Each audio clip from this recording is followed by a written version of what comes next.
देश भर में कोरोना के एक्टिव केस बढ़कर 1200 के ऊपर पहुंच गए हैं, जबकि अब तक 12 लोगों की मौत की भी सूचना है। केरल में सबसे ज़्यादा 430 एक्टिव मरीज हैं। कोविड के बाकी अपडेट्स बता रही हैं दीपाली नंदा।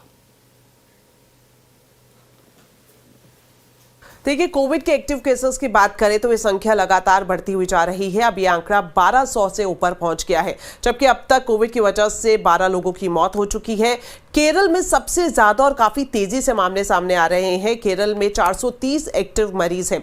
वहीं महाराष्ट्र की बात करें तो यहां पर अब तक 325 केसेस सामने आए हैं। और खास बात मैं आपको बता दूं कि महाराष्ट्र के ये जो 325 केस हैं, इसमें से 316 सिर्फ आर्थिक राजधानी मुंबई से हैं। मंगलवार की बात करें तो मंगलवार को महाराष्ट्र में 66, कर्नाटक में 36, गुजरात में 17, बिहार में 5 और हरियाणा में 3 नए मामले दर्ज हुए हैं। साथ ही साथ ये भी अपडेट आपको दे दूं, प्रधानमंत्री नरेंद्र मोदी चूंकि 29 से 30 मई के बीच उत्तर प्रदेश, बिहार और अलग अलग राज्यों में जाएंगे, तो इसको देखते हुए जो प्रशासन है वो भी पूरी तरह से अलर्ट है।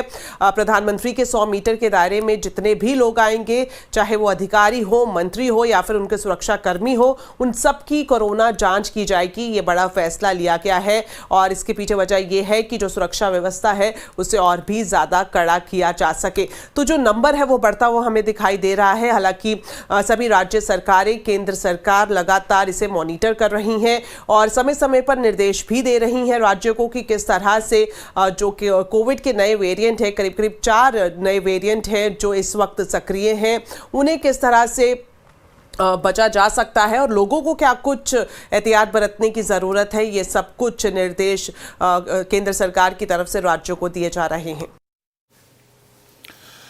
इधर मानसून ने अपनी रफ्तार और बढ़ा ली है। महाराष्ट्र, कर्नाटक, तेलंगाना, उत्तर प्रदेश, आंध्र प्रदेश, छत्तीसगढ़, ओडिशा के कुछ और हिस्सों में मानसून की बढ़त देखने को मिली है।